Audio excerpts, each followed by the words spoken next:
So we parked our car at Black Rock State Park. We did. And now we're hiking this 2.3-mile trail into the woods that straddles Thomaston and Watertown, Connecticut. That's the plan. Okay. Now I got a small backpack with me. Got some water and some snacks. Of course, my emergency kit should anything bad happen. Good. But, considering how popular this place is for walks and hikes, and there's really not much danger here, and the trail isn't that challenging either. Yeah, but still, it's a nice summer day for this. And the views are great as we go higher up the trail. Yeah, they are. It's beautiful up here. But can you imagine if we were completely covered in heavy, heavy clothes and carrying a bag that weighed maybe another 30 pounds or more? No. Why would anybody do that? Well, that's a mystery. But it doesn't mean someone didn't spend decades of his life doing just that. We're on this trail in Black Rock State Park, searching for a cave that was once a regular shelter for a wandering vagabond called the Leatherman.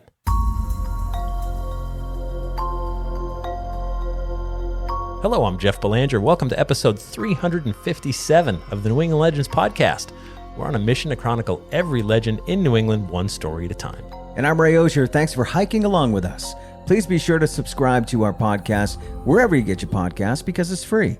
If you could post a review for us, that would also help a lot because most of our story leads do come from you. The more people who listen, the more stories that come in. Well, 357 so far if you're keeping score. And you can find the closest one to you in a map on our website or by downloading our free New England Legends app in your app store. We'll go searching for the Leatherman right after this word from our sponsor. Man, the Leatherman sounds like something out of a horror movie, doesn't it? Yeah, it does. And he looks like something out of a horror movie, too. Look, I can show you a picture of him from 1885. Take a look on my phone. Oh, wow. That's a real photo? That's a real photo. All right, I'm looking at a black and white photo of a man sitting down, covered in a patchwork of leather squares that's been stitched together into a coat and pants. He's also wearing a battered leather hat. In the photo, it almost looks like metal. Well, whatever it is, it can't be comfortable to wear. No, I'm sure it wasn't comfortable. It was heavy. In the winter, it probably protected him from the elements, but in the summer, this must have been almost unbearable. All right, so who was he? Well, that is a mystery. Okay, we've almost reached what we're here to see. It's just up ahead on this path. All right, well, this is cool. Yeah. There's a rocky cliff face to our right, and several large rocks and boulders laying against it here on the ground, forming a kind of a shelter. So some have called this a Leatherman cave, but it's clearly not a cave, but it is a shelter. Now, as we go inside, it's nice and cool in here. Yeah, very comfortable. There's not a lot of space.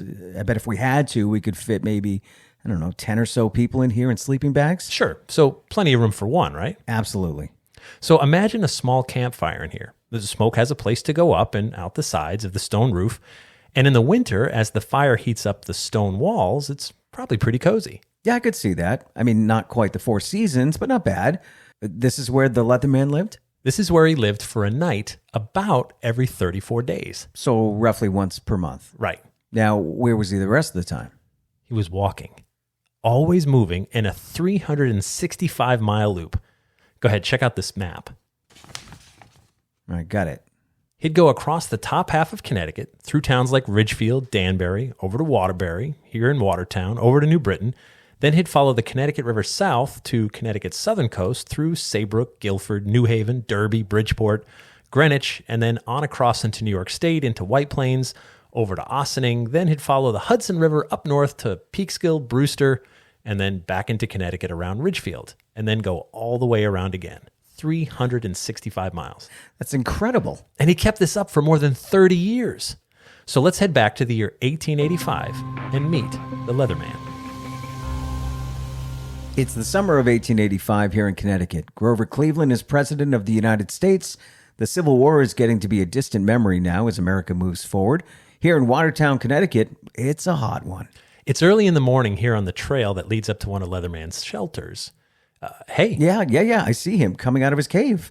It looks like he's gathering some firewood. Yeah, he's gathering up some sticks and branches and setting them inside the shelter. I mean, this is pretty standard for him. So he's going to load up the shelter with firewood for when he returns.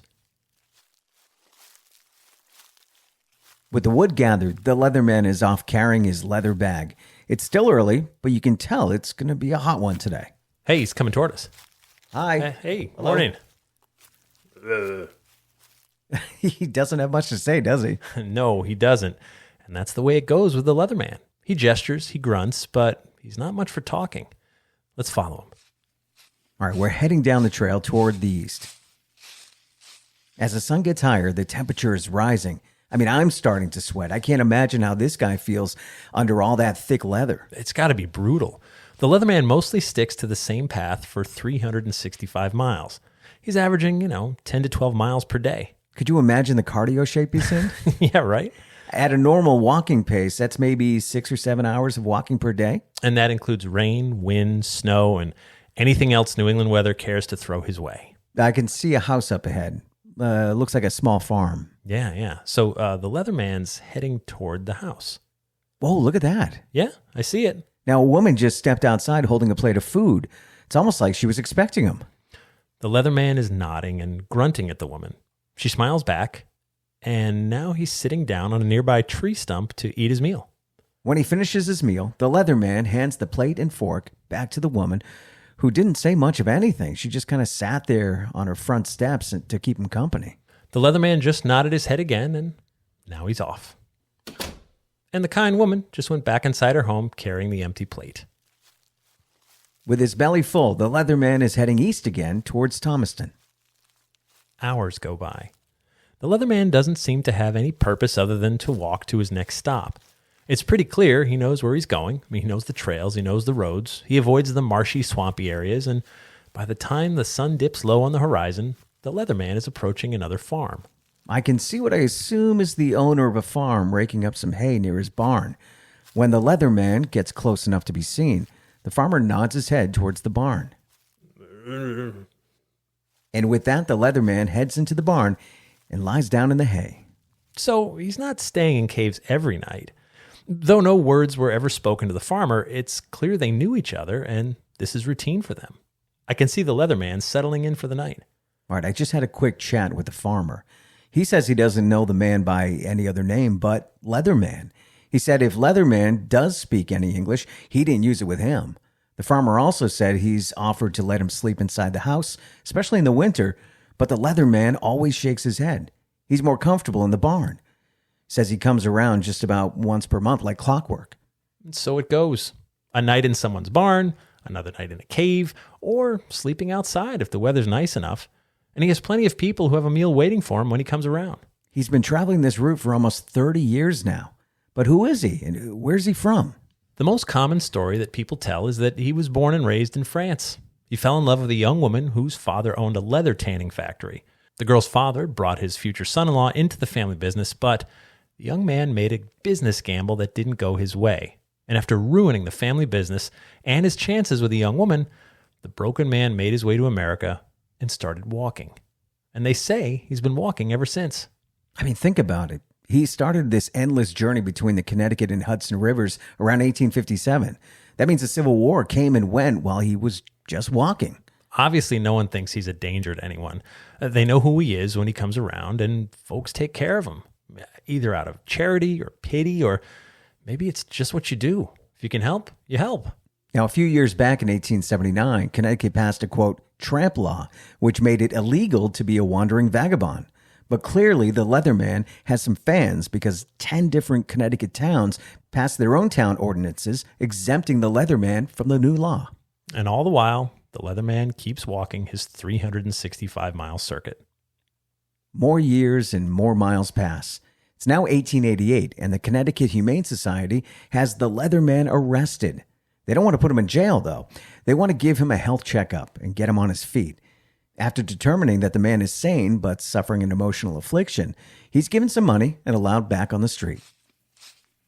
So he picks up right where he left off, walking his 365-mile circuit. It's all he knows at this point. It's now March 1889. Winter's been tough on the Leatherman. His years and miles are catching up to him. Eating is difficult because of tumors in his mouth. Weak and tired, the Leatherman crawls into a cave on the farm of George Dell in Mount Pleasant, New York. Sometime during the night, he draws his last breath. His body's discovered March 24th. A French prayer book was found in his bag, but little else that could identify him. And that brings us back to today. Some believed his name was Jules Bourgelat of Lyon, France. That's a name that has appeared in newspapers, but some aren't so sure. And the backstory also remains a mystery. I mean, everyone assumed he had his heart broken by someone, but exactly who and why went to his grave. He could have also been a French Canadian who came south running from something or looking for something else. Today, the Leatherman is buried in Sparta Cemetery in Ossining, New York. His grave was moved in 2011 to a different place within the cemetery. Now his marker simply says, The Leatherman. This is a story we briefly covered in episode 5 of the New England Legends television series. You can watch it right now on Amazon Prime. And there are so many caves and shelters tied to the Leatherman in Connecticut and New York. The one here in Watertown is just one of them. Also, if you visit my friends at the Derby Public Library in Connecticut, their history room has a large painting of the Leatherman hanging on the wall. And there's also photos of him that survive today.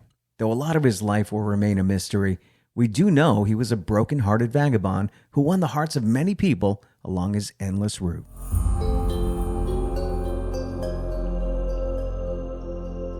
That he was. And that takes us to After the Legend, where we explore this week's story a little deeper and sometimes veer off course. After the Legend is brought to you by our Patreon patrons. If you enjoy our show, thank a patron, or better yet, become a patron. That helps us with hosting, travel, marketing, and all the other costs it takes to bring you 2 stories each week. For just $3 per month, our patrons get early ad-free access to new episodes, plus bonus episodes and content that no one else gets to hear. If you can help the cause, please head over to patreon.com/New England Legends to sign up. And to see some pictures of the old Leatherman and that painting that hangs in the Derby Public Library, click on the link in the episode description or go to our website and click on episode 357. We've asked this question before. This is not the first wandering vagabond. Could you do it today? Who was the guy with patches? The darn man was the coat guy. Okay. And Kling Klang was the guy that walked on stilts. I liked him. So yeah, we've had a few. And with positive. Yeah, they were all positive. These weren't scary people to be around. Nope. People opened their houses to them. I like those stories. People like them. They were in a way celebrities. Yeah. Like, oh, here comes Leatherman. It must be 34 days. When you don't have a TV, you're just waiting for Leatherman. Yeah, and here he comes. Here comes the entertainment. Yeah, and there's lots and lots of stories. There's multiple photos that survive. You can see a couple of them on our website. But he was a character. Everybody knew him. And I love that. So I didn't realize I learned that this week in working on this story, but Connecticut passed a tramp law. I didn't know that happened. No. Like you can't be a wandering vagabond. And that was passed earlier than I would have guessed. Wouldn't you have guessed like that would have been a 1950s or 60s thing? Yeah, like, sure. Hey, no more of that. No more hitchhiking. Yeah, none of that. No, this was pretty, much earlier than I would have guessed. Yeah. That like, hey, no more of that. And then various towns are like, well, sure, but not him. He's a good one. We like him. Right. We're not afraid of him. Yeah. We're all taking care of him. Yeah. Been feeding him for 30 years. Yeah. This is where he has lunch one day a month for 30 years. Yeah. That's amazing. Would you race him? I mean, the cardio that this guy's built up over the years. I mean, think of the smell. Oh, I know. Covered in heavy leather. Yep. On a hot day. Yeah. Sweating. So he must be punishing himself. I mean, that's got to be it. That's the thing. We can only speculate. But everyone, I mean, even when he was examined, like he's emotionally, he's emotionally distraught. But a tortured soul. There must have been people who spoke French. There must have been someone, right, that could speak French in his path somewhere. You would think. Well, I mean, we only know these stories that we told. Right. Those are, two sightings, 2 people that dealt with him. So, I mean, a little more. So apparently he knew that we talked about, though. A tiny bit of broken English that he would use here and there, sure. right? It wasn't always grunting. Yeah, he seemed grateful for maybe a hello, a thank you. Right. Yeah. Meals and things like that. But yeah, the story we told about the barn was, just a hypothetical one. But anytime he was offered inside shelter, he'd say no, he'd be more comfortable in the barn, and he was happy to be out there in the animals and in the hay. And but people just sort of took care of him. Yeah. And think about it, like 30 plus years is generational. Mm-hmm. So like you watched your parents take care of him. Oh yeah. And then you start taking care of him because it's just, it's what we do. He's been around my whole life. He doesn't hurt anybody. He just visits and then he's on his way. Amazing. You wonder, like, does this guy have some insight into life? That maybe that's how you're supposed to live. Like the guy Someone's from got to Kung work, Fu, Ray. just wandering the earth. Wander the earth. Your Jules from the Pulp Fiction. Yeah, Yeah, that's right. yeah. I'm just going to wander the earth. What? Who's going to do the work? Who's Yeah. going to, if we all just But wandered the that's earth, the problem, isn't who would it? feed us? If Yeah. everybody wanders the earth, how do we eat? Who gives us the handouts? Millions of years ago, they hunted. That's right. Yeah. Well, he doesn't have to hunt. He just goes to the next house. Right. But I mean, we could go back to living that way, just living off the land. Sure. We may Hunting. have I know. to. Right? When all the computers shut down. And, Yeah. Yeah. I was watching AI this- takes over. Yeah, and they don't need us anymore. No. I was watching a really disturbing, it was a Netflix documentary series called Turning Point, The Bomb. It was about nuclear weapons and how the world's changed. And one of the generals was quoted as saying, I can't imagine, he knows the technology that was used to fight World War I and the type of bombs and, guns used in World War II. He said, I can't imagine the technology that will be used in World War III, but I can tell you right now, World War IV will be fought with sticks and stones, right? The fact that he's predicting World War III, though. Yeah. Well, when this happens, Yeah. it's going to take us out, and then we go, and then the next one. I'm like, Yeah. can't we just stop? Then we start that cycle of having to invent the wheel again. Electricity, all that is going to be lost after that one. And then the few who survive are going to be hunting and gathering until, civilization starts Would you again. be one of the guys that knows how to, string up a light bulb or something and get that going? I can do a few things. I can tell you a story about someone who did it, but the reality is the reason we've come so far is because we all have different jobs. Someone's growing our food for us, so we don't have to do that. Someone's giving us meat. And someone's got to eat it. Well, right.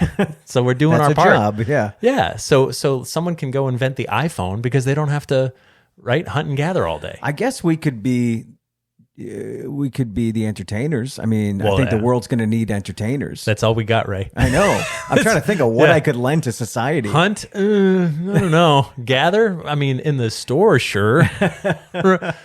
I could. I mean, I can't skin a squirrel. You know what, Ray? Maybe you stay out of the way and just sing in the corner. And Right. that's going to have to be good enough. Yeah, and I don't even think that's going to be good enough for people listening.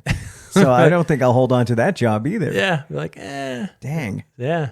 I mean, think about it. Like traveling Really got me thinking. theater. Yeah. What do I have to offer the world? Right? When I come to a civilization that might need me, might not need Yeah. me, what am I going to present to them? Right. I can build a battery out of bird poop and some nuts and berries. They're like, oh my gosh, you're amazing. Yeah. Right. I could pick the berries. I could eat the berries. Yeah. I don't know. Oh man. That's the thing. But so, maybe we got to take care of ourselves and each other. And Yeah. therein lies the lesson. Luckily, I mean, we're in the back end. We're already like 50. We're on the back So nine. there's not too many left. Not too many years left. Right. I mean, once it all goes downhill, I think I lived a pretty good life. Right. I could pass on the next Earth, the next world that we're the up against. last generation to remember life before the internet. And I know. We had 1 foot in that world and 1 foot in the internet world. And Actually, we might survive because of that. yeah, The kids won't. Yeah. Because all they know is the internet. Once Right. everything's down, we'll go out and play until it's like dark. once the internet's down, we'll all get along again. Maybe. We won't fight so much Go play about some kick the can. insane conspiracy theories that just propagate on the internet. They're dead. They're gone. Right. Now we just talk to each other. Yeah. And nobody likes to talk smack face to face. No. Only on the internet. A little more civil. So without the internet, you will be nicer to people. Of course. Yeah. Love it. No. All right. Now I'm looking forward to it. Then we lose our podcast because we depend on the internet. No. We'll still do it, but it'll be live all the time. And- we'll gather the town into the Okay. town common. All right. We'll be town criers, so to speak. We'll be crying. No question at all.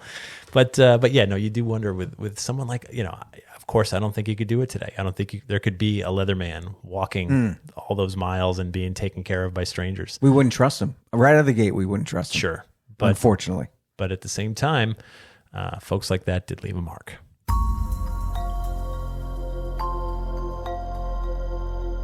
Please get more involved with us. We love it when you become part of the story by sharing your story leads, telling others about the show, or posting a review. It all helps.